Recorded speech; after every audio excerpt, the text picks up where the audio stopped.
So just before we start, I'd just like to address a point of order. I was introduced as a submarine expert. Let's just wait and see till the end, and you can all make up your own mind as to whether or not I qualify to be a submarine expert. Before we kick off, I just really wanted to give you a little bit of a history of me, why I'm actually here, where my submarine expertise has come from, and kind of like my journey. And my journey really started when I was 7 years old. I come from, obviously you can tell from my accent, that I come from the UK. I grew up in a small fishing village down in the West Country called Brixham, which is one of the 3 towns in a sort of area called Torbay. And when I was 7 years old, we had a submarine come into the harbour. Now it was an old diesel electric O-boat from the sort of, from the 60s. And I pestered my father to get the boat from the harbour next door to sail it around so I could see that submarine. And he finally relented, and we sailed around. It took us all day to get there, and we poodled around looking at this submarine. And I can safely say with my hand on my heart, from the age of 7, I was hooked on submarines. Now, did I know at the age of 7 what being a submariner meant? No. But I just knew that there was something about them. There was the allure, the secretiveness. I'd watched enough, movies on the BBC from the 60s and the war about, submarine operations. And it really kind of resonated with me that that's what I wanted to do for my career. So I took the opportunity to join the Navy as soon as I could, and I joined the Navy when I was 16 years old as an apprentice. So I joined as an apprentice machinist. I served for 27 years in the Royal Navy. The bulk of that time was serving on board Trafalgar-class nuclear submarines during the sort of latter stages of the Cold War. So I am technically a Cold War dinosaur, even though I'm only 57. And then obviously I did some time on surface ships, did a couple of Gulf tours during the Second Gulf War. And then obviously my last deployment was to Afghanistan, where I was the UK Medical Regiment's operations officer. So at the 22-year point in my career, I transitioned from being a technologist, and I got a commission and became a naval officer. I taught engineering at the engineering college, and then obviously made a switch. Did a master's at university in nuclear engineering, and then I switched to a more nuclear focused type role. And then obviously the Afghanistan tour was my last appointment.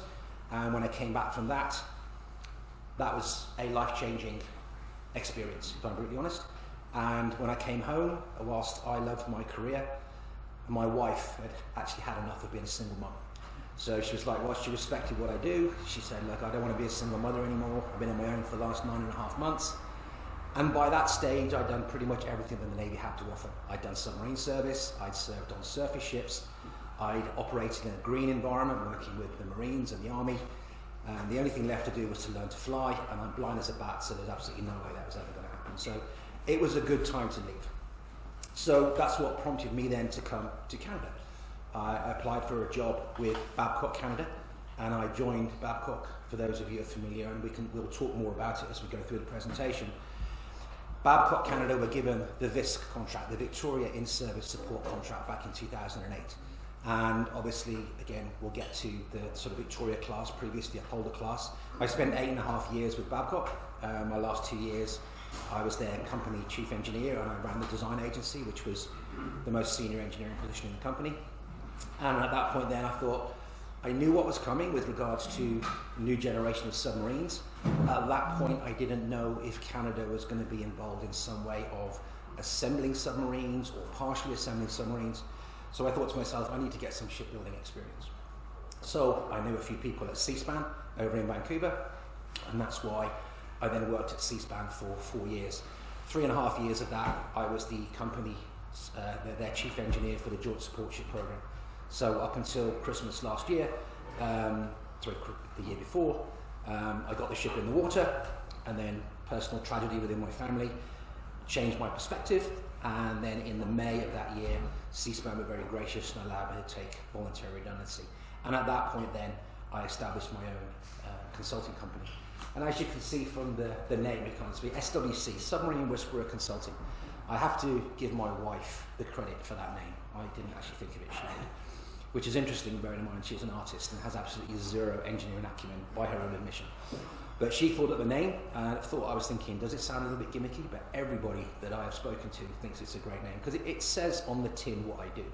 Where is my passion? My passion is in submarines. what do I want to be working with? I want to be working with submarines. And it kind of gives the feeling, you've heard of dog whisperers and horse whisperers. It's a play on words, but it kind of says on the tin what I actually want to do. So that's where we are currently right now. I am independent consultant with a variety of contracts. One of my contracts, which is I'm working with the University of British Columbia, because they are looking to start a submarine engineering course at the University of British Columbia at the postgraduate level. And they have asked me to establish that course for them and to run it. So hopefully within a couple of months, it'll be Professor Beels, because I will be an adjunct professor at UBC, which would be quite cool. And of all my career highlights, actually starting at 16 with virtually nothing educationally to then become a professor at university is quite an achievement, I feel, and I'm quite proud of it. So that's all about Gary. Just to set the baseline, so we all know about submariners. Apologies if anyone's religious, but I think that's quite cool. And this little chap over here, that was me. That was me when I was 10 years old. Much to my father's dismay, I would quite happily take things apart, but I was never very good at putting them back together again. So in the end, he just basically used to give me all the things that had broken and said, have at it. Now, this all came to fruition when I got my first motorcycle. Didn't really think it through. And I just took that motorcycle to pieces in the garage. Then thinking, hang on, I've got to go to work tomorrow. And for the next week, I was cycling again because my motorcycle was still in bits. But that's the kind of person that I am. I am very heavily focused on submarines, engineering, anything technical. And part of being here today is to, give you guys an insight into submarines and the sort of complexities, and as we move forward. So we've done the introductions. What I'd like to do is to just talk briefly about the history of the Canadian Submarine Service. For those of you, just before we start, just give me a hands up, any submariners in the room? Anybody ever worked for the government on a submarine program? Okay, so at least I know who's going to give me the hard questions. We're going to talk about a brief history of the submarine service prior to the Victoria class. I'd like to also talk a little bit about the geopolitical influences on submarine design, because that's quite important. Because if you understand how the world has changed, that then gives you an indication of where we're currently going with the submarines that we currently have. We'll talk briefly about the current Victoria in-service support contract and how that is materialising, and how that was most likely going to continue to the end of the life of the submarines. This is a question I get all the time. Why are submarines so expensive? I could just say, well, they just are. But the reality is it's interesting you have to understand why they are expensive. So that when the government is looking at billions of dollars on future submarine programs, you'll understand why that amount of money is so crucial. We'll also have a look at the sort of technical complexity of submarines, which sets them apart from normal ships, even in the Navy, in the merchant fleet. We'll have a look at the new dawning, a new era of capability. Where are we going to go with submarines in the future? Then we'll talk briefly about the Canadian Patrol Submarine Project, which I think is probably not anybody in Canada is not currently aware of the fact that we're about to buy 12 new submarines, either from South Korea or from Germany. And that acquisition program is coming to a point where they have to make a decision. We're actually literally months away from Canada deciding whether they're going to go down the sort of German TKMS route, or whether or not we're going to go with Hanwha and go with their new KSS-3 platform. And then what's next for future submarine capability? So, at the outbreak of the First World War, basically Canada had a concern about coastal defences. So what the BC government did was to purchase 2 submarines which actually came from the United States. And they were built by the Electric Boat Company. CC-1 and CC-2 were originally built for Chile. But there were issues around legality, whether Chile didn't pay, or there were some problems. So in the end, Canada were able to basically come along and purchase these 2 submarines at a discounted cost. And they were the start, really, the birth of the Canadian Submarine Service. They were deployed on the West Coast. I had to check my facts here because I thought surely during the First World War it would have been more practical to have them on the East Coast. But this is correct. They were actually deployed on the West Coast and they operated out of Esquimalt. And then in 1917 they were transferred over to the Royal Navy. Post-war demobilisation reduced naval funding, so there was no money in the kitty. I think just about every country that was involved in the First World War was actually, heavily depleted when it came to funding. So basically what happened was Canada was really keen to still retain some kind of interest in underwater technology. So they basically then acquired 2 H-class submarines from Vickers and Barrow. So if any of you are not familiar, Vickers and Barrow is now British Aerospace, and British Aerospace is the only place in the UK where they're currently building the UK's Astute class submarines and the future Dreadnought class, which are going to replace the ballistic missile submarine, which is currently the Vanguard class. So basically they purchased these 2 submarines, CH-1 and CH-2. They were commissioned in 1921, and then they were transferred over to Canada. Operating out of Halifax, decommissioned in 22, again due to cost and limited utilisation. The boats were just sat alongside, they didn't really know what to do with them, so they were just costing money, so basically they were decommissioned. I've thrown in a few pictures more to basically start a narrative as we go through. So on the left here you'll see CC1. You know, it's very basic, very small, very basic. It still has masts with its communications because you can just about make out the aerial lines. Yeah? And then obviously CH4, it's looking more like the sort of submarine, the sleek design that we expect with the periscopes. So it's just understanding how submarine technology is starting to evolve. So after the Second World War, so anybody here been to St John's? Anyone actually had dinner at the Crow's Nest in St John's? Really amazing place. I was in St John's this summer. A friend of mine said, you've got to go to the Crow's Nest. So I paid for my, membership just for the year, and it was an excellent experience. I remember sitting actually in the Crow's Nest, looking out at the harbour, thinking the amount of merchant shipping that must have come in through the mouth of that harbour, the number of people that were probably sat where I was, literally waiting for ships to come in as part of convoys. So Canada played a huge part in sort of the anti-submarine warfare piece during the Second World War with the Atlantic convoys, because I don't think, as we all know, the Atlantic convoys from the States and from Canada, they were the lifeblood of certainly the UK, obviously during the Second World War. At the end of the Second World War, obviously there were prizes to be taken, and basically the Canadian Navy managed to secure themselves 2 German U-boats, which were surrendered at the end of the Second World War. These were, has anybody ever seen the movie Greyhound with Tom Hanks? Yeah, it's a really, really, really, really good representation of what Atlantic warfare was like. Those submarines, the German U-boats, used to operate in multiple wolf packs. They literally were carving their way through Atlantic shipping. So it was quite an impressive time. And the German submarines at the time were far, far better from a technology perspective than anything that the Allies had. U-90 was scuttled off Nova Scotia in 1947, and then U-889 was transferred over to the Soviet Union in 1947 because the Soviet Union wanted to understand why German submarines were so technologically advanced. Further down the line now, HMS, I always get this name, Grilse, I think it is, was a Balliol class, which they acquired from the United States, was leased from the USA in 61, operated for 8 years, and then was decommissioned in 1969, based in Esquimalt. And then HMCS Rainbow.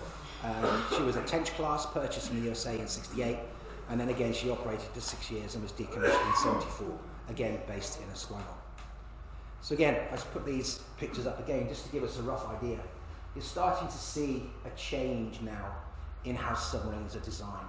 These Atlantic submarines have a sloped bow, they're designed to cut through the waves, because obviously submarines can transfer on the surface way, way faster than they can when they're dived. So Atlantic capable vessels starting to look a little bit more like the sleek black messengers of death that submarines actually are. The next phase was the Oberon class decision. So Canada saw its own permanent sovereign submarine capability.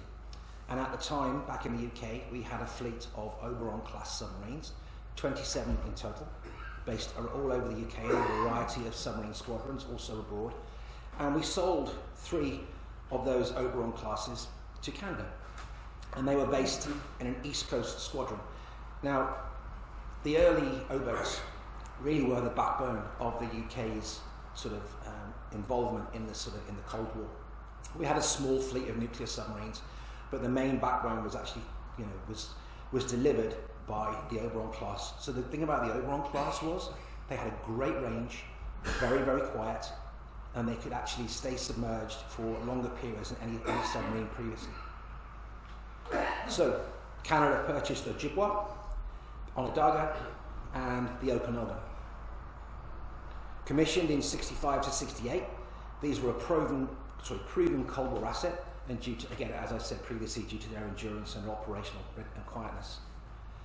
During the 1980s and the 1990s, they went through a huge modernization with upgraded sonar, fire control systems, weapon systems, and the integration now of the Mark 48 heavyweight torpedo. This was a huge change to this new heavyweight torpedo. So just as a sort of anecdotally, the reason that we changed to this new torpedo was during, anybody have Alpha class submarine, Russian's Alpha class? Can anyone tell me what was unique about the Alpha class that no other submarine had? Speed, depth, and titanium. Yeah, titanium hull. That thing could dive to about a kilometre down its deep diving depth, so the Russians told us. And equally, it could do about 45 knots. So at that particular time, the torpedoes that we had couldn't do 45 knots. So even if we launched a torpedo at them, we would never have been able to catch it. Yeah, so that's what prompted this new generation of torpedo, was to combat the threat of these new Akula submarines. HMS Ojibwa and Okanagan were decommissioned in 1998. I have to say, for the few submariners that I know who've been around that actually served on these submarines, they love them. You know, the Victoria class, we'll get to that in a second, but everyone I know, they always talk fondly about their time on the O-boats as being the best time of their naval career. And I think part of that was when they said they were going to sea, they went to sea. And if they were staying away for 8 weeks, they stayed at sea for 8 weeks. They didn't break down, they didn't come home, they didn't fail to sail. So there was this thread that, you know, submariners want to go to sea. You don't join submarines to sit alongside the wall and do nothing. You want to go to sea and be a submariner. Onondaga was the last one, which paid off in 2000. And this actually marked the end of a truly outstanding operational platform. 35 years of operations, well proven, I keep saying proven, my apologies, proven. Were well-proven platform. They did what they were told to do. They were capable, and they actually, like I say, they formed the backbone of the UK's sort of early Cold War response. So, if you look on the left here, obviously this is HMCS Ojibwa. You see a slight change. Obviously this was taken in the early days of its life, and obviously this one here, she's actually a museum piece, I believe, at Lake Erie. And you can tell, obviously, the modernisation. This is a sonar dome, different class of sonar. So this was obviously part of the post-modernisation. So now we're going to have a talk about the Upholder acquisition. Again, anecdotally, so when I first came to Canada, and I would go and be introduced to people, and they say, this is Gary, he's working for Babcock, he's working on the submarine program. Toss of a coin. There were two camps. There was the one camp where people were just like, oh wow, submarines, that's so fascinating, and they would talk to you for hours because they wanted to learn about submarines. And in the other camp, there would be the people that had their soapbox ready to stand on it and to tell you how the purchase of the Upholder class was a waste of money and we shouldn't have bought them, and you just have to stand there and just listen and say, yeah, okay, and then move on. That's the sort of, it's a very polarizing opinion between the two. The reality is the Upholder was a very, very capable platform. The Upholder was originally developed to replace the Oberon class fleet. So as the Oberon class fleet of 27 submarines, obviously we'd sold some off to different countries, we sold some to Australia, some to Canada. As we started to scale back on the Oberon class, we were then uplifting our numbers of nuclear submarines. So we had the 5 original Churchill class submarines, then we had 7 Swiftsure class, and then 7 Trafalgar class. So we were really starting to grow our numbers with regards to nuclear submarines, which kind of negated the need to have so many Oberon class. But not a lot of people know it, that the Upholder class was actually designed to support the insertion of special forces, and then what we call the littoral zone. So basically the littoral zone, as I'm sure you're all aware, is that's that area of the coastline where activity on the sea can have an impact on shore. So if you're talking about the Americans in the Pacific, all of those battleships provided fire support to the invasions of Guadalcanal, Iwo Jima. That's very much the littoral zone. You had seaborne assets providing cover and support to land operations. So again, very, very few people know that that's what the actual Upholder class was designed for. It has a 5-man tower in its conning tower, so it's ideally designed to deploy special force divers. In the back end of the submarine, under the casing, there's an area where they store their Gemini boats and their motors.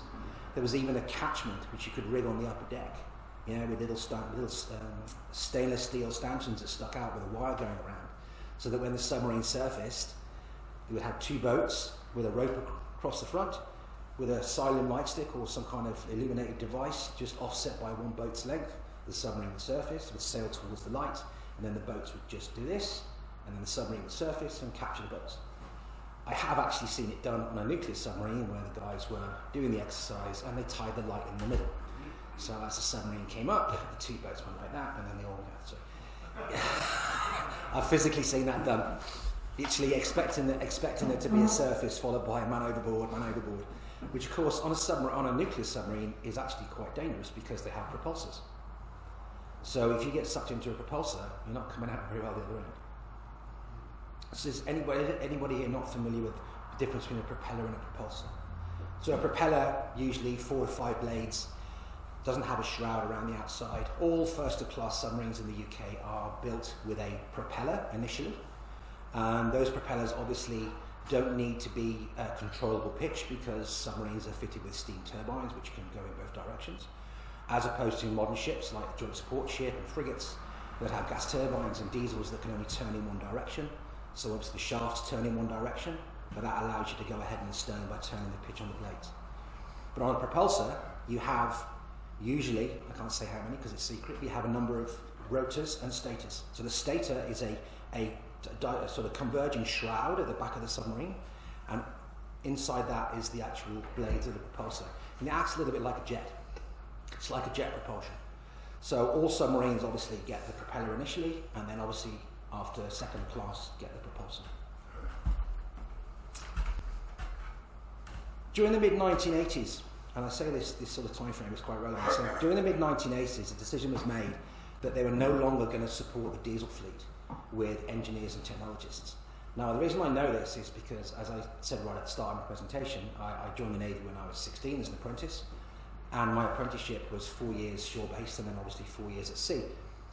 Midway through my apprenticeship we had to volunteer to be submariners or not be submariners, and we were told at the time that we were the first class going through where none of us could be diesel. We were all told we had to go nuclear. There was no longer going to be any people going through the diesel stream. So even in 1987 the Navy had made the decision that actually they were going to start to scale back on their diesel fleet, and then people would just naturally fall by the wayside by retirement and natural attrition, people leaving. At the same time, the UK's role within NATO drifted more towards an anti-submarine warfare type patrol during the Cold War. Whilst I can't necessarily talk about what I did during the Cold War, if you want to know what submarines did, the very good book by Tom Clancy called SSN. Go out and read it and you'll find out exactly what. In fact, my submarine, HMS Tardis, is mentioned in Tom Clancy's novel. That's exactly what we used to do. We would go up north, we would chase Russians, play silly games, and hopefully they didn't know we were there. But our role changed. So a lot of people felt that we sold the Apollo class, now Victoria, because they were defunct, they were surplus, but they were actually just surplus to requirements. We no longer required a submarine that could operate in littoral zone. We were no longer supporting that special forces type insertion. We were putting all of our effort into building nuclear submarines that could actually be fast, quiet, and could go up north and chase Russians. And that's why they were put up for sale. So Canada signed an 8-year lease to purchase agreement with the UK in 1998. Obviously that came to fruition in 2006, and Canada bought 4 submarines. Obviously HMCS Chicoutimi, HMCS Windsor, Victoria and Cornbrook. Sadly, in 2004, HMCS Chicoutimi suffered a fire on her way from the UK over to Canada. It happened just off the coast of Ireland, fortunately, because had it been in the middle of the Atlantic Ocean, it would have been way worse. And again, what I find is a lot of people, depending on which camp you're in with regards to the submarines, some people believe that the poor individual that died was due to faulty British workmanship or there was a problem with the submarines. The simple reality was they were at sea, the weather was rough, they were operating using old O-boat standard operating procedures, and they had both hatches of the fin, of the conning tower, were open. A freak wave came in, it caused an electrical fire, and that's what actually caused the fire. So it's tragic. And in 2008, as I mentioned previously, Babcock Canada was awarded a 15-year Victoria in-service support contract. I'll talk more about the Victoria in-service support contract as we progress through. Just want to take a step back now and actually start to have a discussion about the geopolitical influences of how the submarine service has evolved. So during the First World War, really submarines, as you can look at that first picture I showed you, they were very basic. They could dive to 100, maybe 200 feet, and that 200 feet was very much the German U-boats, not the Allied versions. They were basically evolving from an experimental vessel. I mean, if you imagine the First World War started in 1914, the first real naval submarine was the Holland, which was built in 1901. So not long had passed between a very experimental design evolving into an asset that actually could be used to deploy as a vessel of war. Commerce raiding became the actual name of the game, interrupting supply routes, and that's what actually prompted, developing the convoy approach for safeguarding merchant shipping. Anybody familiar with the Battle of Jutland? Yeah, so at the Battle of Jutland, just show of hands, who thinks that the Germans won the Battle of Jutland? Who thinks the UK won the Battle of Jutland? Yeah? Okay, so here's an interesting fact. If you were to actually look at the number of ships that were lost, then the Royal Navy came out worse, because the Germans sank more of ours than we sank of theirs. However, if you talk to the Germans, they will say that they won the Battle of Jutland. But the outcome of the Battle of Jutland was that the Germans had their noses bloodied, and they never left port then for the rest of the First World War. So whilst we might have lost more ships during the Battle of Jutland, what it effectively meant was that the German high seas fleet stayed in port and didn't come out to dance with the Royal Navy ever again. So what that actually did was it prompted then the Germans to develop U-boats, because that was a way of escaping the blockade. Also, submarines were starting to get used for fleet reconnaissance and for screening. Obviously the submarines were very, very slow, submerged, but they could actually stay on the surface. A lot of submarines in the early days had guns, so they could actually attack ships on the surface and then dive when they needed to. During the First World War, there was no real way of detecting submarines underwater. And you've all seen the war movies where the guys at the sonar console and the submarines pinging. And that didn't happen until really, the sort of mid-war period. They were starting to play around with sonar at the end of the First World War, but actually it didn't really come to fruition until the Second World War, or become, as we've all seen on the war movies, finding the submarines and then depth charging them. So the whole idea of anti-submarine warfare from the surface fleet during the First World War, yes, they had depth charges, but they were just firing those depth charges where they thought the submarine was. They had no real way of telling where they were. As I mentioned previously, the level of technology was rudimentary. It was basic, with deep diving depths in the order of 100 to 200 feet. 100 feet is not a lot. That's virtually not. In fact, modern submarines, periscope depth is about 65 feet. So it's not very deep. At that time, how long? Sorry? How long could they stay down at that time? It really depended on the crew. It depended on 24 hours. But at the end of that 24 hours, the atmosphere is getting pretty interesting. So I've got a few slides to talk about technology as we move on, but that's one of the big issues that submariners had to get to sort of work around. How do we remove the carbon dioxide from the atmosphere, which is the killer? And then how do we replenish the oxygen to allow people to stay underwater for longer? The other element as well is if you're charging your batteries, at sea, they could only ever charge them, obviously, either snorkeling, just below the surface, or on the surface. Hydrogen's given off, so you have to cope with the actual hydrogen gas that is given off from charging a lead acid battery. I love these pictures, so I found these pictures online. Yeah, this is a First World War German U-boat, and at first I thought, that's a really small door. Where does that door go? Either that's a really small door, or these are very big handles. This is a ballasting station for a World War I German U-boat. Just look at the state of it. I mean, this is not a photograph that was taken after the fact. This is an operational submarine. This is the atmosphere that submariners were living in, the dirt and the grime, and understanding what every single one of those valves do, because I can't see very many tags on there telling you what they were. Yeah? It's insane. But then I actually look back, and this is where I say when I first thought about being a submariner, I didn't really understand what being a submariner meant. So when I first joined my first submarine, you have a thing called a Part 3 qualification. So your Part 3 qualification is where you get to become a submariner, and if you pass your Part 3, that's when you get to wear your dolphins. So for submariners, getting to wear their dolphins that's the thing. That's what you're looking for. But as part of that Part 3, everybody on board has to learn to a fashion every single piece of that submarine. Now, depending on what role you have, and if you work as an engineer, you obviously need to understand all of the components in the engine room, how to operate the reactor, and all those kind of things. But the reality is, even the average sailor can tell you where all of the major valves are for escape, firefighting, where the escape equipment is, if they were locked in a compartment, how they could actually get that compartment ready for escape. Everyone knows it. And that's why that Part 3 qualification is so important, because everybody on board knows a certain level of safety that anybody can rely on to actually know what to do. Now, I worked on a nuclear submarine in the engine room, so I had to know my space like the back of my hand. And on top of understanding how a submarine works, I had the whole reactor piece to fathom as well. And again, anecdotally, one of the things that we used to have to do, this gives you an idea of the level of training we used to go through.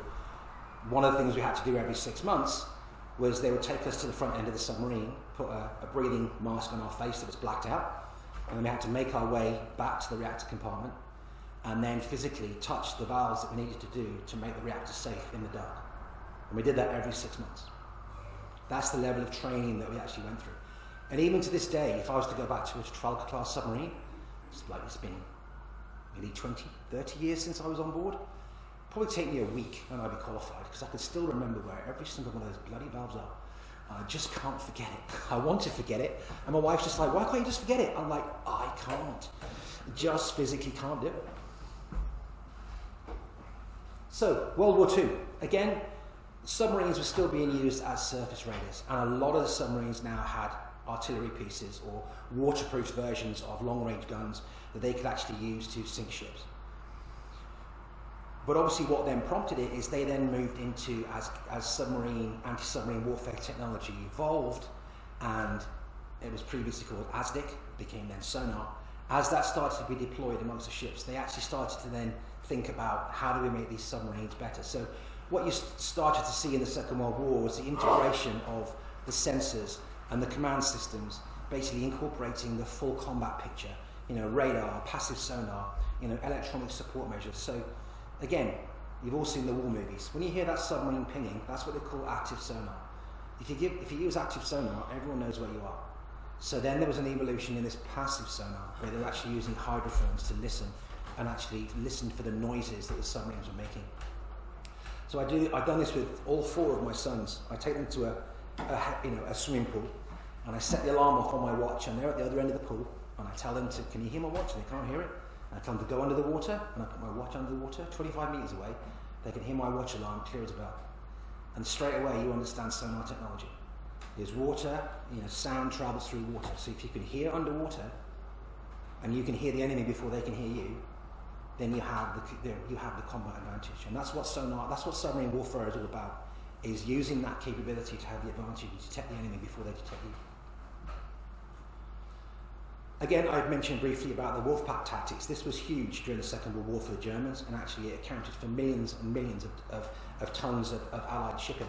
But the important thing about the Wolfpacks was they started to have an integrated communication system where they were all linked via comms, and they were all controlled by a shore-based organisation. So they could it was starting to act effectively like a networked weapon system, as opposed to isolated submarines.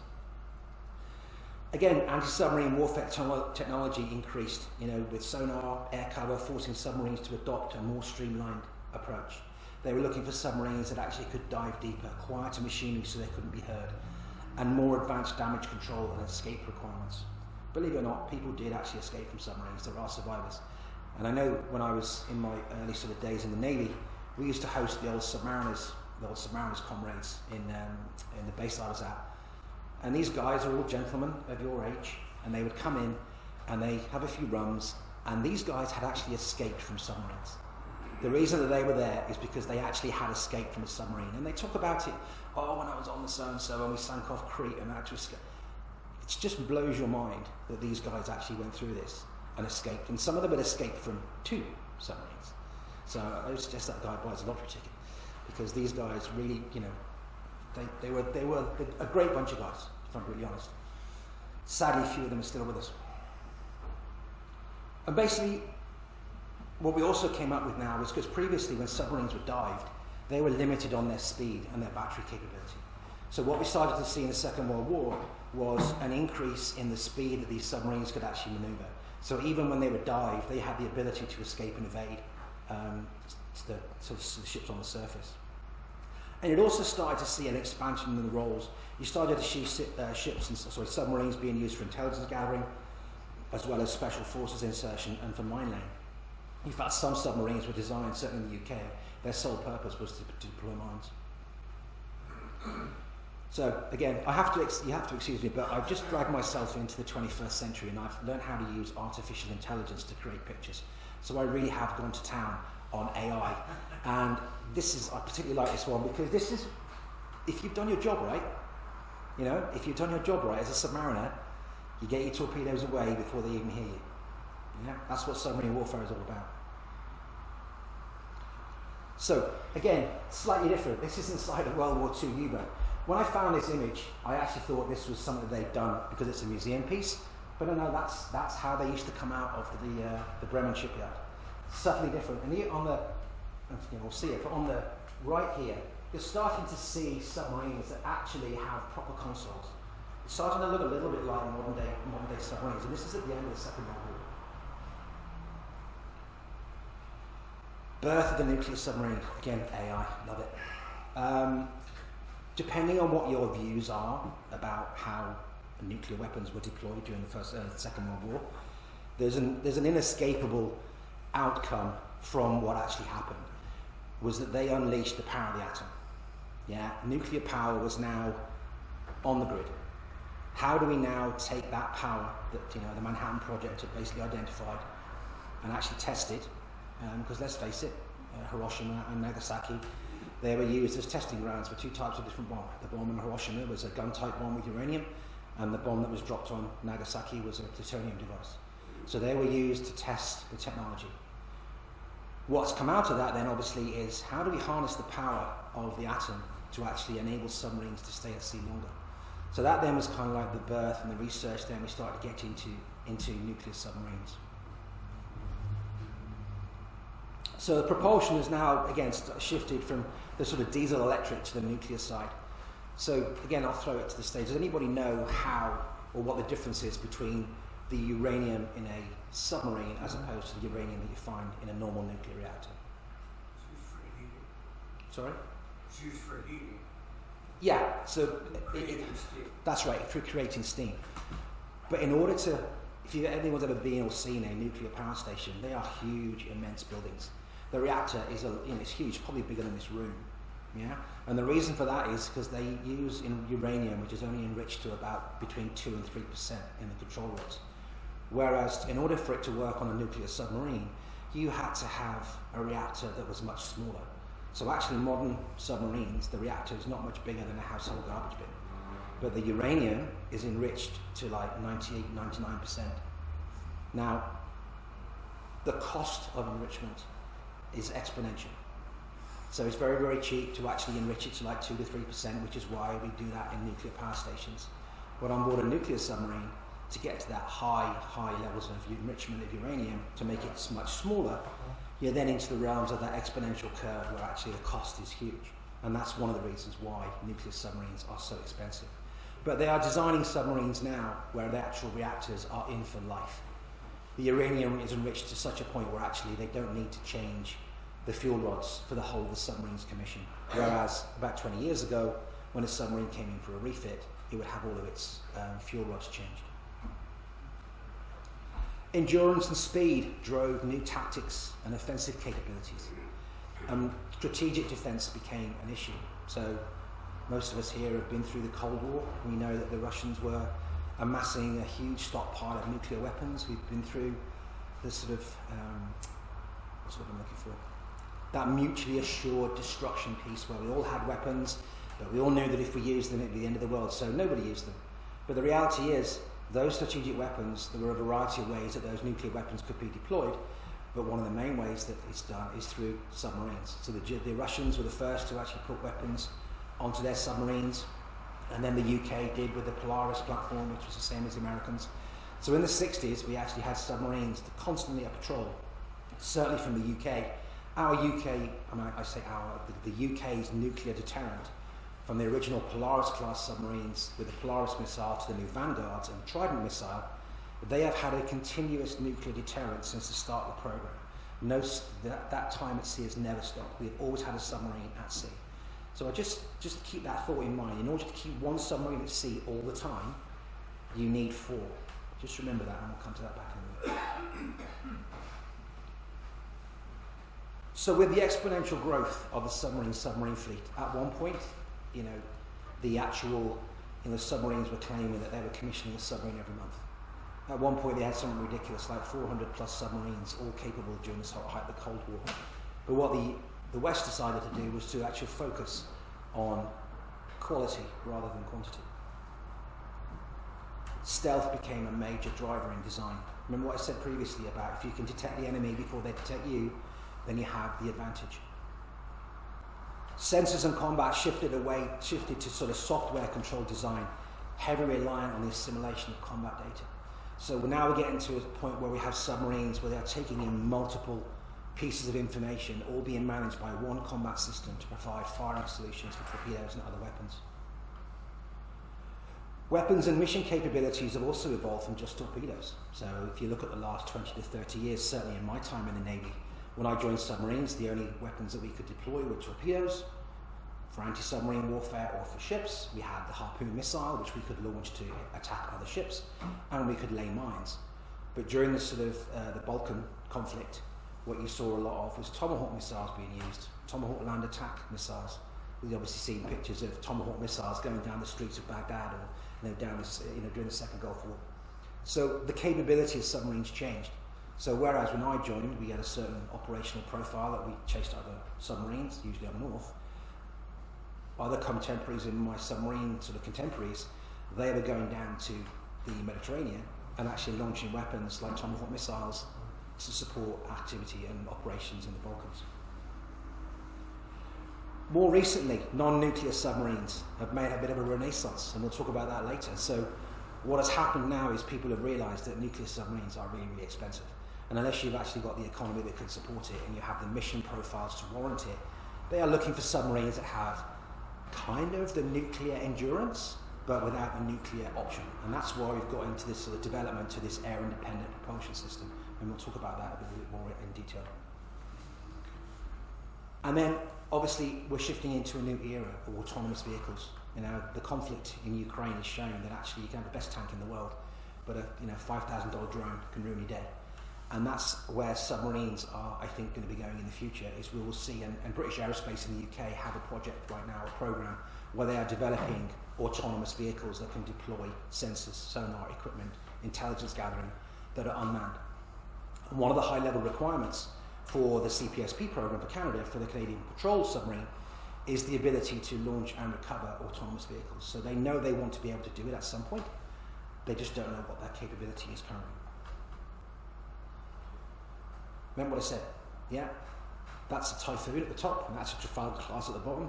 I may or may not have been in a situation like that at some point. Leave it there. They didn't know we were there. So, the VIS program. 4 Apollo-class diesel-electric submarines were purchased in 1998. Obviously, we've talked briefly about the HMCS Shikoutimi fire in 2004. Babcock awarded the contract. Now, the numbers there mean, so the way that the contract was awarded, it was originally a 15-year contract, 3 5-year contracts with 2 options of 1-year extensions. Well, we're already past that extension. Yeah, so Babcock are still looking after the submarines, certainly here on the west coast. HMS Cornerbrook has just come out of a 12-year refit. Not really sure what to say about that. It's 12 years, an awfully long time. I'm not going to. I mean, I worked for Babcock previously. I'm not going to say that who's at fault, whether it was Babcock or that's not what I'm here for.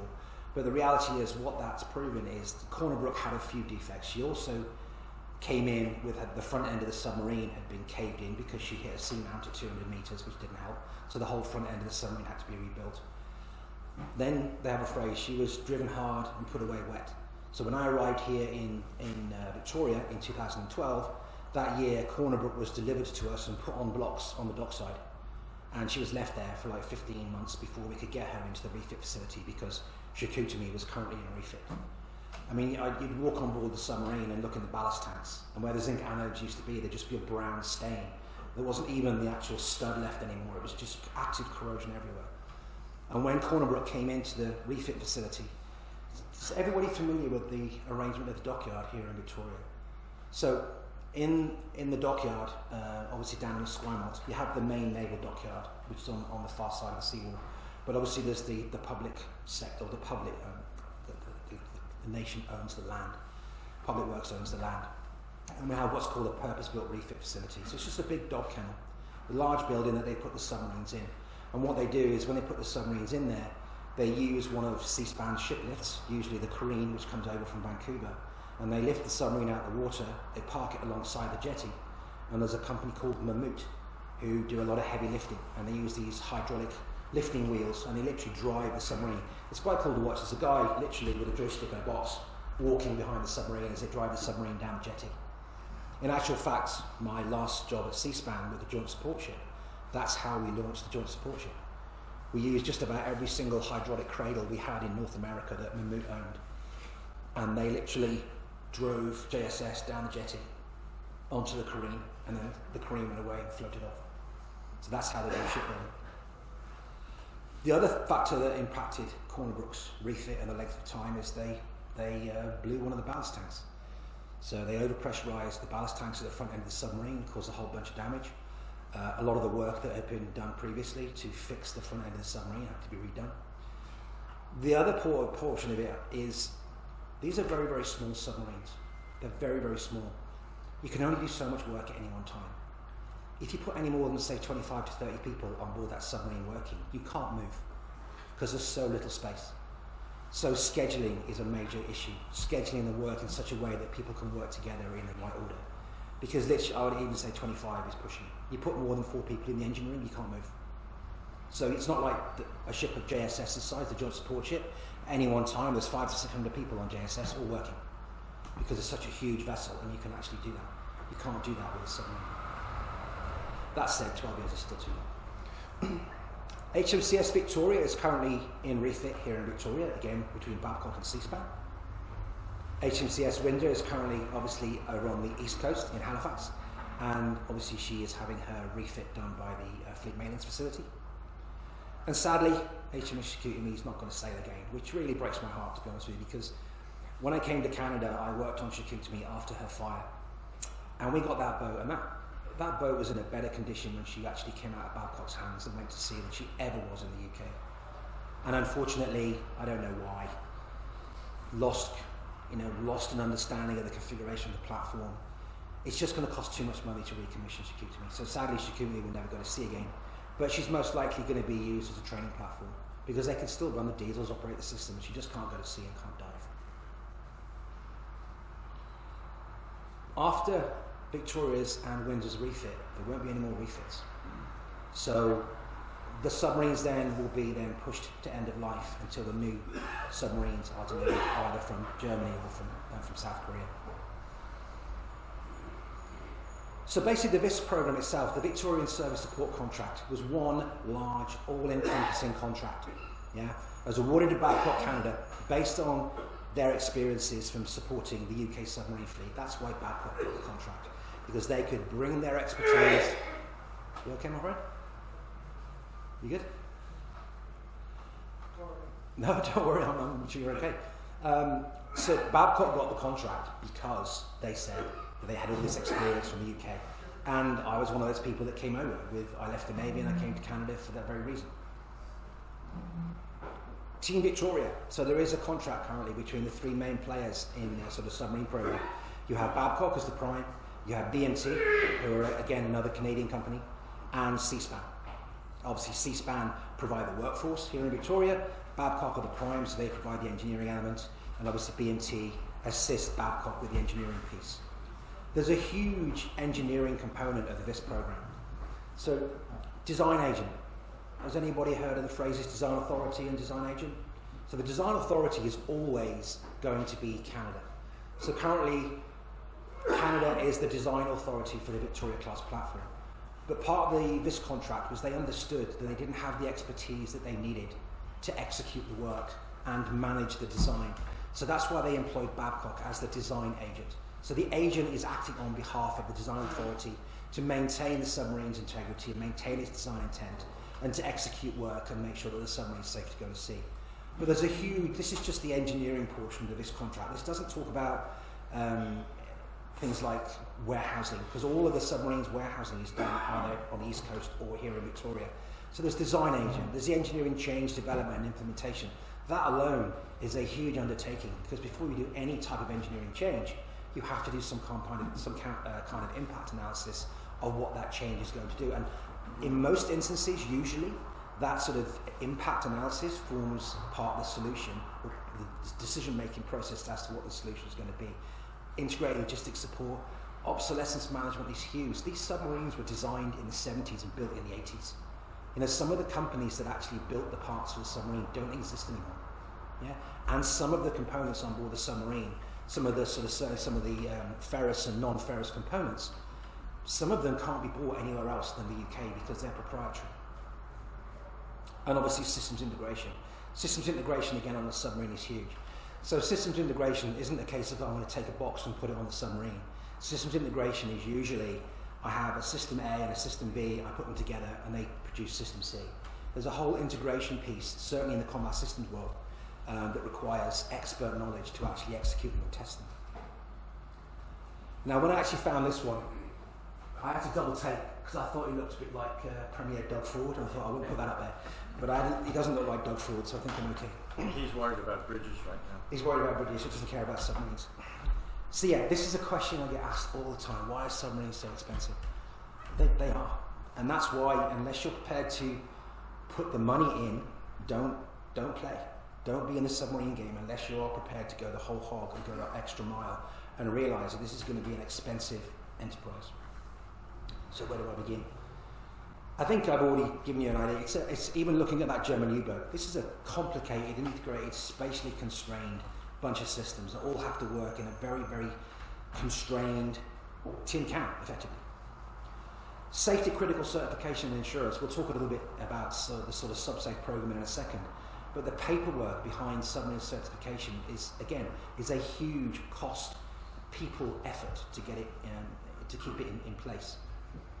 Intensive maintenance cycles. You know, it doesn't matter, with the best intentions in the world, submarines operate in a very hostile environment. And when they come into a maintenance period, there's a lot of work that has to be done, and it has to be scheduled. And there has to be a whole testing and commissioning enterprise and organisation around it to make it get to the point where it can actually go back to sea and be licensed. The infrastructure in the dockyards, you know, including a specialised workforce.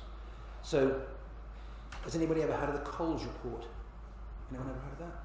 It's a good read. So basically the Coles report was commissioned by the Australian government into a company called ASC. And ASC is a government-owned company in Australia who are responsible for their Collins class. And the Collins class, I mean, they had 7 platforms. None of them were available for sea. Very, very few, you know, availability of the platforms. So this Coles group were brought in to actually look at why ASC actually weren't doing their job. Now, the Coles report is a really, really good benchmark of how not to do submarine sustainment, effectively what ASC was doing at the time. And one of the things that they identified, and one of the big things, was the submarine enterprise. Everybody has to be invested in the end goal. And the end goal for any defence asset is availability. And for submarines, it's operational days at sea. And everyone has to be invested in that. And we'll talk about how that's important for Canada when I get to the end. But what it identified was that everybody was in it for their own game. They all wanted a piece of the pie. Nobody cared about what everybody else was doing. They just wanted their money. And that's why the submarine program failed. But what was also identified was this specialised workforce. Now, depending on your perception of how the workforce in Canada is organised. We don't own the workforce. The workforce is owned by the unions. So in the UK, if I worked at Babcock or British Aerospace, I worked for the company. I could be in a union, but I worked for that company. I was an employee, I was hired, I was interviewed, I got that position based on merit. With the workforce, certainly what I noticed in Vancouver was we just got what we were given. You know, we were given, if we wanted 200 electricians, we would go to the union hall and we would get 200 electricians. And we actually did that, and of those 200, none of them had ever seen a ship before. So we had 4 weeks to get them trained from doing domestic or industrial installation in a factory or in your home, and then teach them how to do complex integration of weapons systems cabling and communication systems cabling on a warship. Remember I said to you before, 4 submarines required to maintain that capability. So in the UK we have 4 nuclear deterrent submarines. But to keep that one at sea all the time we need 4. Because one of them will have just come back from patrol, so people are having vacation, they're in a maintenance period. One will be in a deep refit period, say 3 to 4 years or longer. And the 4th submarine will most likely be in some kind of interim docking period. So with 4 submarines, you will go through periods of availability where you'll always have one, you might have 2, 1, 2, 1, 2. So when we're talking about buying 12 submarines, that actually means that only perhaps 4 to 6 of those are ever going to be operational at any one time. The levels of redundancy required in safety critical systems, this is huge. So I'll give you an example from my own background. So on board a nuclear submarine, all of the valves, all of the hull valves have a hydraulic actuator. And that hydraulic actuator has a 24 volts DC system, so when you turn the switch on the panel, it goes to a solenoid valve, diverts the hydraulic oil, and goes to the valve.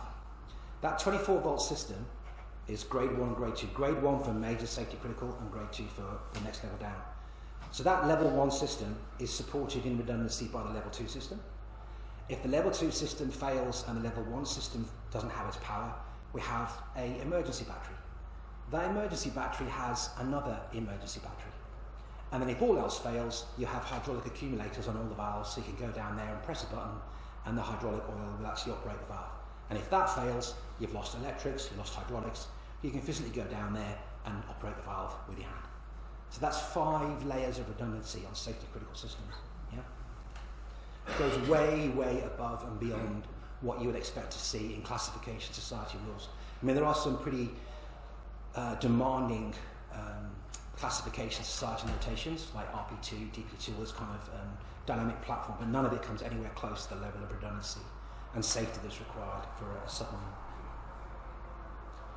We use exotic materials. We don't just use steels. We use things like Inconels, Manel, phosphor bronze. All these things, they cost money and they're hard to resource and they're hard to process. Spare parts and obsolescence, that's been a huge one obviously for the Victoria class because a lot of the original manufacturers have gone out of business, they don't operate anymore, so we've had to go out and find alternative Canadian suppliers to provide the equipment that we need for the submarines to stay at sea. And again, the operational complexity and the support. You know, these submarines operate in different environments, so the submarines that I served on, we operated around the UK waters, up north, then we also started to deploy submarines into the Gulf, South China Sea and places like that. So you need an extended capability. You needed that extended ability to project and go and support those submarines worldwide. State-of-the-art equipment on board, like communications, sonar, sensors, they have a very, very, very high technical refresh rate, which effectively means that they need to be changed every 4 to 5 to 6 years in order for those systems to stay capable and to stay ahead of the enemy. Whereas things like diesel platform or diesel engines or gearboxes, those things have a technical refresh rate of 30, 40 years. They don't need to be changed. In fact, the diesel engines on board the Victoria class submarine right now originally were designed for intercity 125 trains back in the 60s in the UK. Yeah, Paxman diesels, that's where they came from. And those diesels haven't changed. They've been overhauled, but the actual body of the engine hasn't changed, and it won't change in the next 10 years whilst they're still in service. So they have a very, very low tech refresh rate, but anything to do with communications, sensors, sonar, they have a very, very high refresh rate and need to be updated constantly. Crew training needs. Crews need to be trained. As I briefly mentioned about my particular experiences of the type of training and things that I had to do as a nuclear submariner. Crew training is not cheap. We have simulators, and obviously on the East Coast and the West Coast, the school, so that's also a huge impact. So, anybody familiar with USS Thresher? Yeah, okay, very sad time. So this is one of the things why submarines are so expensive, is the whole SubSafe program, submarine safety program. So the USS Thresher, as you can see there, was a very, very new platform. The US Navy's Thresher class, commissioned in '61, and she was lost with all hands on the 10th of April 1963 during deep diving exercises off Massachusetts. And this is the bit that hits hard. You kind of, when you see military personnel dying on these submarines, or you think, okay, they knew what they signed up for. But there's 17 shipyard personnel who were actually on board. They knew the risks, but actually that wasn't part of their job. So those guys also died. Their families were bereaved. It was a huge tragedy. But what's interesting about the Thresher, everyone knows about the Thresher, but the same year that the Thresher went down, another 2 submarines were lost. There was a German submarine was lost, Russian submarine, and also an Israeli submarine, the same year. And no one knows why. So what is SubSafe? SubSafe is basically started in the United States, and it's a program of rigorous quality assurance and certification intended to prove with maximum reasonable assurance that the submarine hull remains watertight, and then that submarine can control and recover from a flood if it has one. So basically on board a submarine, you have first level and non-first level systems. So a first level system, by definition, is a system that if it were to fail, it would prevent the submarine from actually being able to manage a flood or the ingress of water. And the second definition of a first level system is a system, if it was to fail, would impact the ability of the crew to respond to the first one. So that's what constitutes a first level system. And they're all hydraulics, air, propulsion, they're all first level systems. The whole SubSafe program is, again, thanks to AI, based around design, materials, fabrication techniques, and testing. But the foundation of all of this is basically it's objective quality evidence. It's demonstrable paperwork that shows that you've met the requirements for all 4 of those pillars. Design, yeah. Systems engineering approach, yeah. We start from the beginning, we decide what we want the submarines to do, and from that concept of operations, we decide what our requirements are going to be. We will set the requirements of the Navy, of class, safety requirements. All those requirements form the basis of how that submarine is going to be built. As well as those, it's the testing regimen, which we'll talk about in a second. It's the architecture, the models, everything that goes into that has to have a level of test and traceability. The materials, again, select, control the materials. So when it comes to the choice of materials, for a normal nut and bolt on a first level system, so if we're talking about, say, the right at the back end of the submarine, you have a mechanical seal where the shaft goes through, and you have all the bolts that bolt that mechanical seal to the back of the pressure hull. Every single one of those bolts is classed as a first level system. We have, again, we'll talk about the paper boat, but we have a thing called a QA, Quality Assurance Live File, and every submarine has a Quality Assurance Live File. And in that live file, it has all the information from build, when the submarine was built, through to decommissioning of every single first level component on board that ship. So for those nuts and bolts that are on that mechanical seal at the back of the submarine, you can trace back to when that bolt was drawn at the foundry, what the ladle analysis was of the material in the actual metal, how it was actually fabricated, how it was tested at the foundry, mechanical properties, proof stress, ultimate tensile strength, all those kind of good things. Then it would have then been turned and manufactured into a fastener. That fastener then has its own level of quality assurance, surface finish, looking for cracking, and they use LPR, liquid penetrant, to look at the threads. All that information is required for those fasteners. Now, once you take those fasteners out in a refit, they have to be thrown away. They can't be used again. So you have to track them then in the live file through to demolition. So there is a paperwork trail from the point where it is cast or drawn in the foundry up to the point where it goes in the bin once it's finished. And that paperwork doesn't go away, it stays in the live file.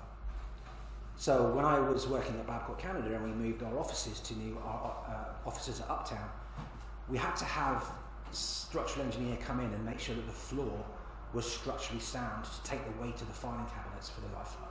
Because the whole live file is currently at Uptown with Babcock. And that information goes back to the day the submarine was first built. You can go back and look at the original test forms or the original material, it's all there. And that will stay with the platform through life. Fabrication, again, this is another important piece. So for all of those first level systems on board, for hydraulic systems and air systems, there's approximately 10 kilometers of piping on a Victoria class submarine. Various materials, brazes, welds, and for all of those first level systems, for every single one of those welds, there has to be some level of non-destructive testing. They are radiographed. They use liquid penetrant examination. They use mag particle to find cracks. So every single one of those has to have that level of rigor. And testing. You know, when I first went to sea on submarines, I was 19 years old. Again, by that stage I was starting to realise what it was to be a submariner, but I still didn't really know. But what I did know was that when I was dived on that submarine, that all of those systems were tested and weren't going to fail at normal operating diving depth. And that's an important piece when it comes to you know, training and recruiting submariners, is submariners don't mind going to sea on a submarine, which is a dangerous place, as long as they know that the testing is in place to make sure that everything's been done accordingly and there's a paperwork trail that can justify it. All of this great stuff that we've talked about, yeah, we have to maintain this body of evidence, this body of knowledge, this single source of truth that we can always go back to find out that that submarine is safe to operate and be licensed. The technical challenges, I mentioned the exotic materials and the fabrication, yeah? When I worked on the joint support ship, I use that as an example. I had 8 welders on my ship. Of those 8, only 4 of them could actually weld copper nickel. So like the whole ship had copper nickel everywhere to actually pipes. So because we didn't have welders, we were using mechanical fittings. And I was like, no, just because you don't have welders is not a reason why you need mechanical fittings. We should be welding these pipes together. Yeah? I almost lost my job over that because it cost about 8 months' work. So blame me, taxpayers, I'm sorry. But it was the right decision to make because we shouldn't have been using mechanical seals, we should have been welding. And not having enough welders is not an excuse for using the wrong engineering decision. Again, complex systems integration challenges. I think I've discussed that one in depth. The redundancy, I've mentioned that previously about that 24-volt system with the 5 levels of redundancy that I talked about. The spatial constraints, yeah, in maintenance periods is huge.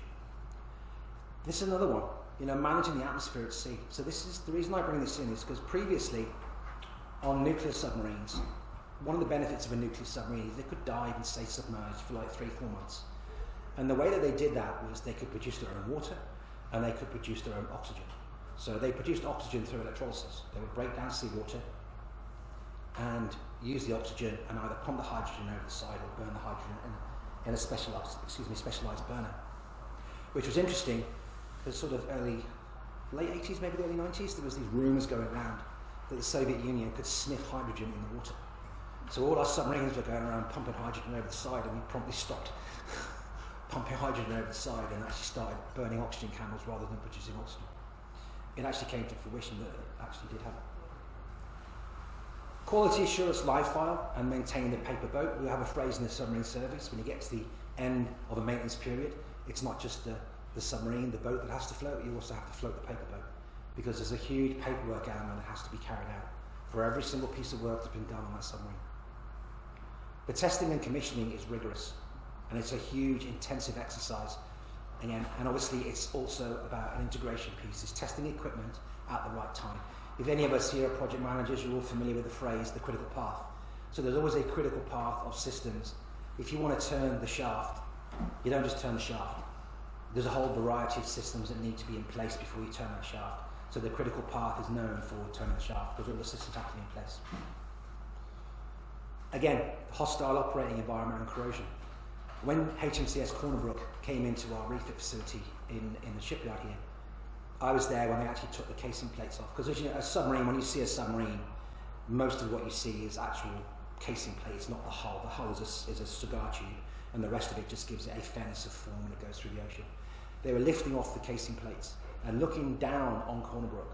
There were cable trays that were running along, and then cables were just hanging, and then the cable tray would carry on. So the level of corrosion had got to the point where the cable trays didn't exist anymore. The level of rust on the hull, there was bits flaking off the hull. You know, that's how bad that, you know, the environment, and that's why, you know, for that particular submarine, they had to have a lot of hull insertions and, you know, hull plate changes because of the corrosion. again, operating under the polar ice. So we've kind of gone back to where we were back in the Cold War, because the Canadian Navy hasn't really done anything operating with submarines under the ice, because the Victoria class is not designed to operate under the ice. So most submarines that operate under the ice, their fin is actually steel structure and is designed to cut through the ice. Even the submarines that you see that have the hydroplanes in the fin, they turn vertical to go through the ice. Victoria class has a fiberglass fin. She was never designed to cut through the ice. So we've never operated under the ice. So we are now moving into a new era. One of the high-level requirements for the future concept submarines of CPSP is they realise that the Arctic is the place we need to start patrolling, and that's where the next security threat is most likely to manifest itself. But there's a whole bunch of other factors which you have to take into account. You know, that whole area of the ocean is protected by treaty and rules and regulations. So we're going to have to raise our game on how we manage things like bilge water, dirty oil. You can't just pump it over the side like we used to. Managing our garbage. You can't just pump garbage over the side like we used to. We used to put it into a metal can and then fire it out the bottom of the submarine. You know, so there's probably those metal cans dotted all the way from the UK up to the north. So that's going to be another interesting development. And as part of the high-level requirements for the CPSP program, operating under the ice is high on the agenda. So I think it did quite a good. AI did a really good job of the likeness of Mr. Canary, I think. So yeah, I'll get back to this picture in a second. But this is really what it boils down to. You know, the Canadian Patrol Submarine Project. We're down to two. We're down to Hanwha and we're down to TKMS. So on the 10th of July 2024, there was an announcement by Canada that we were going to purchase 8 to 12 MOTS solutions. So MOTS means military off-the-shelf solutions with minimal crew sizes. So minimal crew sizes is the key here, because Canada has got a very, very small submarine service, and right now it's diminishing and they're struggling to find people to join. Because at the end of the day, people want to go to sea in submarines. They don't want to sit alongside the wall twiddling their thumbs. They join submarines, they want to go out and do the submarine stuff. They don't want to be sat alongside. And unfortunately, the Victoria class submarine has not had a great success in operational days at sea. Under ice operations, you know, this is one of the high-level requirements that requires this air-independent propulsion system. The original nations in the running were South Korea, Japan, Germany, France, Spain, and Sweden. Obviously, we down-selected, the Canadian government down-selected, obviously, to Germany for their 212 common design submarine, and for the South Koreans for their KSS-3. Both of these platforms meet Canada's high-level requirements, so that's why there was a downsizing. These are the only two platforms that met what Canada laid out in its original RFI that said, this is what we want the submarines to do. This isn't going to be a traditional kind of RFP, request for proposal type approach. Yeah, this is an accelerated approach. We are talking literally months away. I know right now that TKMS are working on the bid. The bid will be submitted to Canada, or their RFP response will be submitted by the end of February. I think it's the 2nd of March it is due in.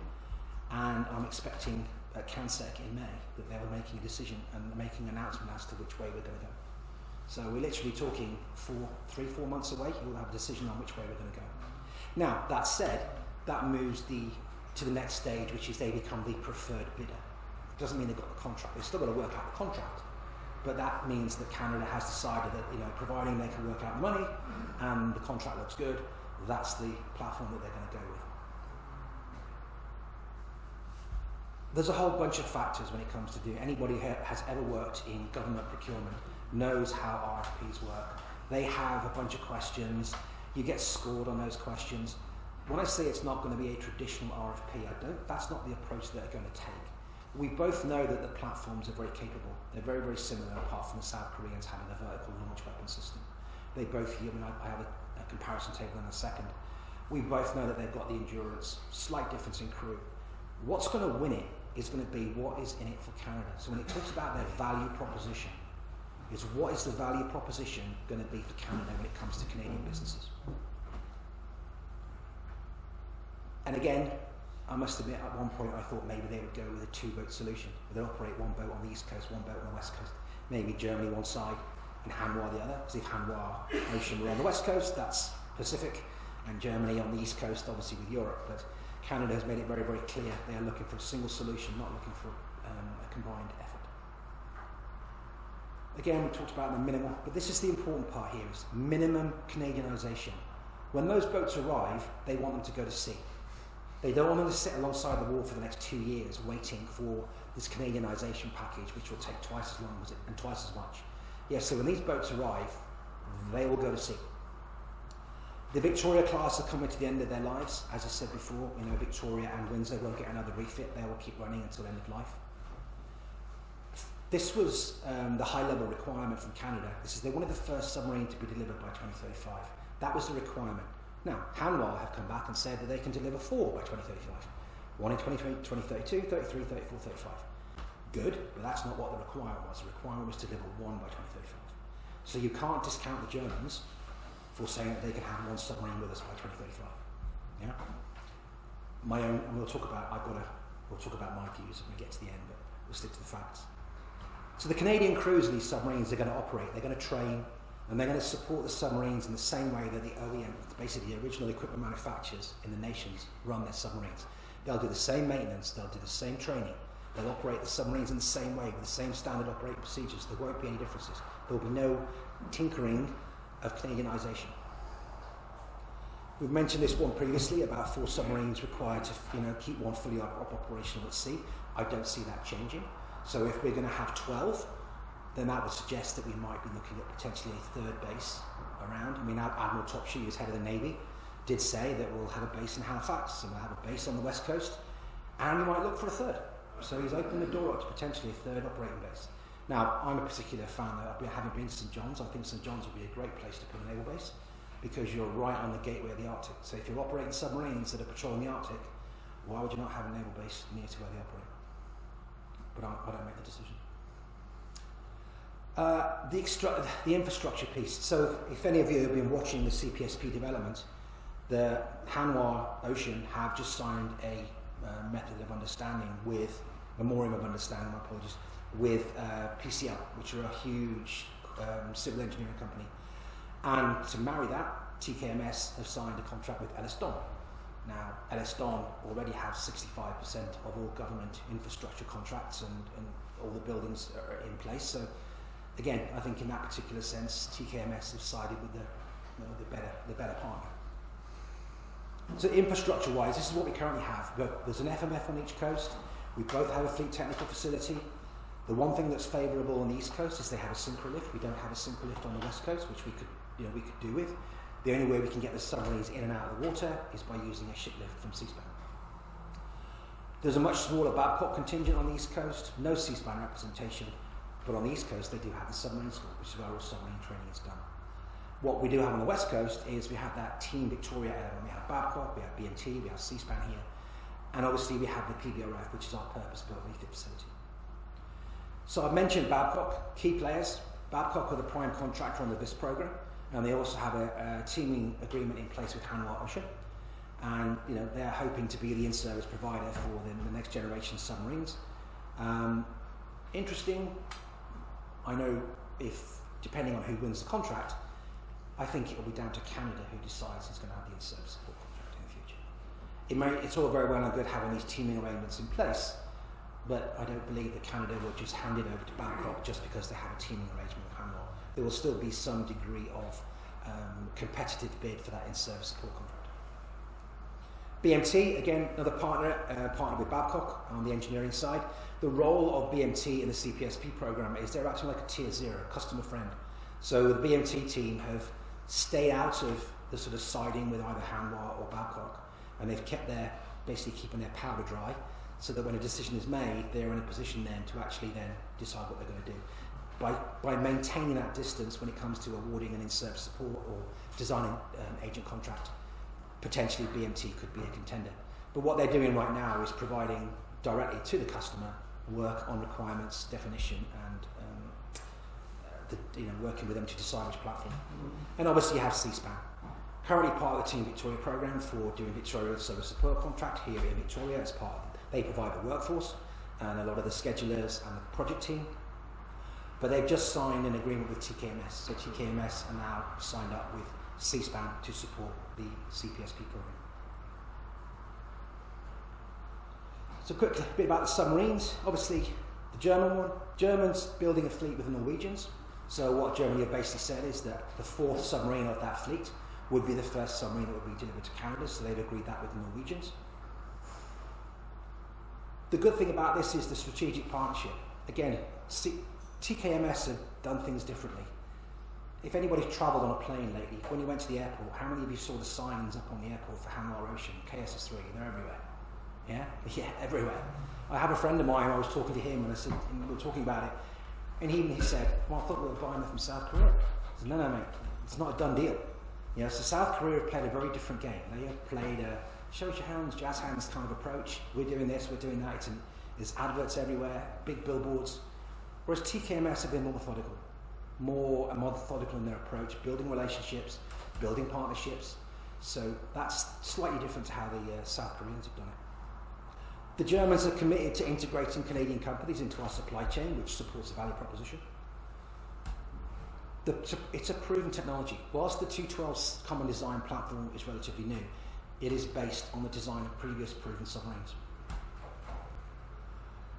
And again, they are committed to building a building in Ottawa to support that long-term engagement, so obviously support facility. So far, the TKMS team have put partnerships in place with Marmon, who are a large construction company. Now, regardless of whether, this is where the Germans are slightly different to South Koreans, regardless of whether they win the CPSP program, Marmon have the work to build components for the submarines for Germany and Norway. So even if it's South Korea, that company still has a contract to build submarines for Germany, or components for Germany and Norway. LS Don for infrastructure, C-SPAN for the shipbuilding piece, and Cohere, which is an artificial intelligence security-based company. Unfortunately, there isn't actually a picture of the 212 common design because it hasn't been built yet, but that's what she looks like. As you can see, it's slightly different. She has a diamond-shaped hull, which is designed for acoustic signature. And the difference between this platform and the South Koreans is this one's made out of, they won't say what it is, but I'm guessing it's some kind of austenitic stainless steel. It's non-magnetic.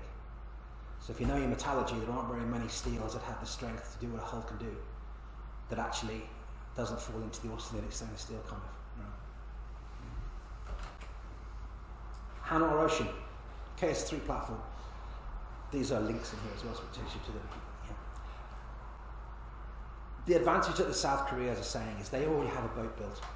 So for Maritech, which is happening in May this year, is most likely you're going to see a KSS3 submarine appear somewhere on the west coast, either in Vancouver or here in Victoria. Because that's the advantages that the South Koreans have that the Germans don't have, is they actually have a submarine already built and actually at sea. Again, they've already committed as well, same as the Germans, to industrial technological benefits and working with Canadian companies because for the value proposition. Looking to train Canadian submariners in the Republic of Korea. They've already taken a couple of Canadian sailors on board the submarine to actually do some acquaintance. They're also looking at the bigger picture. So the South Koreans are not just promising us submarines, they're looking at other defence assets which they can sell us, and infrastructure, renewable energy, not just in the defence realm. Downside, it's not a NATO platform, whereas the German platform is, and we'll talk about that briefly in a second. Effectively, Hanwha is also committed to building the infrastructure on the east and west coast. They effectively want to take their facility that they have in South Korea and replicate it on the east and the west coast. And they have established partnerships in place with, as I said previously, Babcock Canada, PCL, and Algoma Steel. Now that is actually a picture of the KSS3 because it's obviously been at sea. And obviously that whole platform is your traditional, and what you see on the top here, this isn't actually the pressure hull. This is just the casing plates that give us a fairness of form. The actual pressure hull is just a long cylindrical, looks like a cigar with a couple of domed ends. Yeah, this is just all forming. So she goes through the water silently. I hope you can read this. So basically when it comes down to a comparison, can we all see this, guys? Get out of the way. The German submarine is slightly lighter, slightly smaller than the TKMS platform. They both use a diesel-electric combination of lithium-ion batteries and diesels with an air-independent propulsion system. Difference, the German submarine has a non-magnetic steel hull, and obviously the South Korean platform has a traditional H100 high-strength steel. Weapons-wise, they both have the ability to launch torpedoes. The difference with the South Korean platform, which the Canadian government seems to like, it has the ability to launch vertical launch strategic missiles. It can hold 6 to 10 modules for a vertical launch system, which is something that the TKMS platform does not have. Now, that's a nice to have. Is that what Canada wants? I don't know. They have to decide that wasn't in the high-level requirements that it needed to have that, because if it was, it would have excluded the Germans. So that's not a game changer. It's not a game breaker. Looking at the submerged endurance, the German platform can dive for quite a considerable length of time, as can the South Korean platform. Oh, sorry. The difference again between the South Korean platform and the German platform is both of them are designed to operate in a global environment, but the German platform has been specifically configured to operate in the Baltic in the cold, which when you think about where Canada wants to operate, that might be a slight feather in the Germans' cap. Still to be decided. Canada still really has to, decide to run a competitive bid for the in-service support contract, because I don't believe that will just be a given. They're unlikely that in-service support contract will be the same as the VIS program, where everything was in one contract given to one company. I personally think that if the Germans win, they will retain the design agent role and it won't be given to another company, certainly in the first few years, until Canada has got up to speed operating their platforms. Obviously talked about that. Canada may or may not assume the role of design authority. Most likely that they will, but they will discharge the design agents to the OEM. Again, the in-service support piece, no one knows where that's going to go, right? But there's a huge portion of work that is required in in-service support.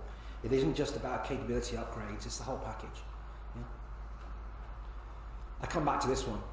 The reason I come back to this is because the reality is there's not a lot in it between the two submarines. It may just come down to our Prime Minister deciding, as I said previously, where do I want to build my relationships? Do I want to build relationships with NATO and go with Germany, or do I want to build my relationships in the Pacific Rim and I go with South Korea? It really could, that could be the decider. I mean, that won't be publicised, but it could come down to that. Yeah, AI has really excelled on this one. Really excelled. At first I thought he'd taken about £10 off, and I looked closer and thought, no, it hasn't. So, I think, obviously we're coming towards the end of the presentation now, but I always get asked the question, and I'm sure one of you will ask the question, who do I think is going to win?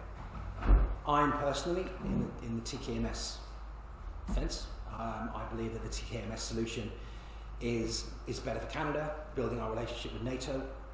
I also believe that the Germans have been very open about intellectual property. They want to share information. They want to have a teaming arrangement. We know we're not just part of one country's submarine program. We're partnered with Germany, we're partnered with Norway.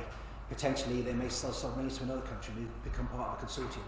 So we can share ideas, capability upgrades, and people in all three countries doing the research in this shared consortium. I think the Germans might be a little bit more expensive, but then you pay for quality. South Koreans, nothing wrong with the platform. I'm just not necessarily sure. By the way, this is just my personal opinion. Right? This is my personal opinion. I'm not necessarily sure that the South Koreans will be as open to sharing information as the Germans are. The South Koreans are in a completely different environment. They are constantly on a war footing with North Korea. It's a very fragile environment.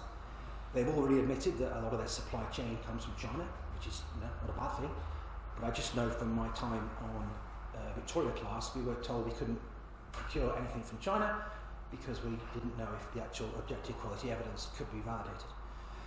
So that's an interesting part. The other part, from a safety perspective, the German submarine follows a subsafe program. South Korean doesn't. They have a different way of validating their submarine. And all of their sailors are conscripts. They're not volunteers. So again, how loose do you play with safety when you've got people that are going to sea because they have to be there rather than being volunteers? That's just my opinion. And just remember, there's two types of vessels in the Navy. Yeah, the submarines and targets. That's it. Thank you for listening and staying awake.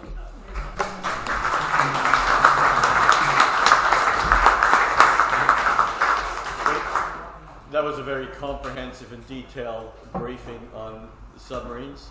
By the way, I'm happy to sign your certificate qualifying you as a submarine expert. Excellent. No, the amount of information and detail that you've given the audience today is incredible, but it's also important that, again, it shows the complexity of these programs. I've always believed there's two technologies that are the most demanding technologies, space and submarine, and I think submarine's a lot more demanding. You know, you can take a little micrometeorite in the space station and it's not the end of the world. You get a hole like that in a submarine at depth, you're a done deal. So we have extended quite a bit. I'm not sure if anyone's got any questions at this point, but we'll take a couple of questions. John? Could you go back to the previous slide, please? Okay, number 3. What's the capability of supporting submarines if there is an accident in the littoral and the Arctic? Okay, so that is an interesting point. So, for the German solution, the Germans are signed up to the NATO submersible rescue system, the NSRS, which is based in the UK. And one of my previous jobs, I used to work for their submarine escape and rescue advisory team, so we worked a lot with that particular team. So all of the NATO nations, all of their submarines are designed to be, if they were to sink, they have this capability. Now that particular NSRS submersible can deploy anywhere in the world within 3 days. You know, what normally happens is they take all of it, it's based in Faslane up in Scotland. They take all of the sea cans, they load them, what it used to be on board an Antonov, but I think there's another aircraft that would do it now, and they would fly to where they need to be. And then obviously there's a component in Gosport in Hampshire, which is where I used to work, and then that component will be loaded onto a ship with a decompression chamber, and that ship will then make its way to where the submarine has gone down. Now that's the German solution. Now the South Koreans, they're not part of the NATO system, and they only have 2 of their own dedicated rescue vessels. So the South Korean platforms are used to operating around South Korea in that kind of like Pacific Rim kind of area, and that's where their ships are. So if we were going to go with the South Korean platform, the Navy would probably have to think about having a deployable capability on the West Coast and the East Coast, wherever the submarines are operating. Or at least have some way, again we talk about this Canadianization, where we would have to then take the South Korean platform and make it compatible with the NSRS, which is the NATO platform. Thank you. First of all, I am enormously grateful to you and to the leadership of Lucy for my opportunity to attend this. Thank you. Thank you. Thank you. I have 2 favors to ask. Yeah. First, take your slides and cobble them into a newspaper article to publish in the weekend supplement for the Times Colonist. Because there's a whole bunch of stuff, right? And a whole bunch of people in Greater Victoria who don't understand. And so I would like you to publish that stuff. You have all the sentences and everything ready. Second favor I'm going to ask is to spend 5 minutes with me after the meeting breaks up. Absolutely. Thank My you. pleasure. Yes. I'm just wondering if there's a lesson to be learned, and I'm sure taxpayers across this country are going to be wondering, from what looks like a lose-lose-lose with the current fleet of submarines, where they almost never seem to be working and so on and so forth. The long refits and all that stuff. But is there some lesson to be learned as we look ahead to acquiring a new fleet of submarines from the problems of the old ones? Absolutely. So when I mentioned previously about the Coles report in Australia, that identified a lot of the systemic problems that we have seen here in Canada. That submarine enterprise, everybody invested in that common goal of days at sea. Now, you also have to factor in, when we bought the submarines from the UK, or should I say when we sold them to Canada, they were already a platform that was 20 years old after being built. And in design, when it comes to designing platforms, certainly submarines, they were designed 10 years before that. So when it came to the country, when it came to Canada, the technology was already 30 years old. So you're then into not just operating new submarines, you're into a whole asset integrity management nightmare of pushing dinosaurs, which are already potentially should have been coming to the end of life for potentially another 30 years. The difference that you're getting now is you're getting submarines off the shelf. They're brand spanking new. And the Germans, one of the German selling points is to Canada, is that they promise us capability and availability that we've never ever seen before. If you're, as far as the Germans are concerned, if you're doing a refit that takes more than 2 years, you're doing something wrong. And I think that's partly the reason why the Germans would like to retain some control of the design agency function, so that they have some control over the work that does get done and actually can talk to Canada. So just to give you an example, so the Upholder class submarine that became Victoria class, I don't know who it was, but somebody from Canadian Procurement went to a trade show and they saw these UMM masts, Unified Modular Masts, and the idea was that these masts would replace penetrating masts on a submarine. So they basically took out the communications mast, they kept the search and the attack periscopes, they took out the mast in the middle, which was the comms mast, and decided they would put 2 of these modular masts in the fin. What they didn't realise was that the combined weight of those was 13 tonnes. So now you're putting 13 tonnes at the top of the submarine above your centre of gravity of your submarine. When it came to the hydraulics weren't man enough to get them up. And the drain lines to get them down quickly in an emergency, go dive, they didn't come down quick enough. So the problem you have is Canada needs to be reined in on their good ideas club. If they see something they like at a trade show, someone has to turn around and say, no, that's not going to work, that's too complex, rather than what we did was like, yeah, fine, we'll do that, that's what Babcock did. We'll do that for you, we'll install that. But the reality was, when it came to it, do you have any naval architects in the room? So when it came to the stability piece, putting 13 tonnes above the centre of gravity on a submarine, not necessarily a problem when you're dived, but when you surface, and that fin is full of water for the first few seconds till it drains away, and you've now got an extra 13 tonnes of steel for a mast, that created a major stability issue for the submarine. So to answer your question, the lessons learned is, whoever's going to come in with their submarines needs to work closely with Canada and needs to make sure that Canada doesn't make any stupid decisions about the design. Yeah? Does that answer your question? Yeah. Harold, I think we'll make that the last one because we're quite a bit over our time. Thank you. In your opinion, is there one or the other platform that would be a better value for money on the ISS side, like cheaper or that kind of thing? The South Koreans will always tell you that they're cheaper because they have, the labour costs alone out that part of the world are way cheaper than they are in Europe and here in Canada. So that's, if you're talking that would be a big impact. Will that factor into our choice? Right now, the first stage is to become the preferred bidder. So initially, if the decision to go with Germany or South Korea will be based on the operational capability of the platform and what's in it for Canadian business. The in-service support piece forms part of what they call this concept of support. Now, as far as I know, that's not a driving factor, but it will be. It will be a factor. I don't think it will be down to whether or not it's South Korea or Germany. I think that will come in once they decide who they want to go with. That will form part of the contract negotiations after the fact. Yeah, it will make a difference, but I don't think it's going to make a difference to who gets to the next stage of becoming the preferred bidder. I didn't see anything in the high-level requirements when I first reviewed them that talked about that. Great. I think we'll close the proceedings there. I might ask if you do have any particular questions, if you wouldn't mind if they email me. And Yeah, fine, just send it through. So if you do have any other questions that you couldn't get in today, let's address it that way. So I'll close by thanking you again. That was a brilliant, detailed, presentation, and I think we need to close also because I think most of our heads are about to explode.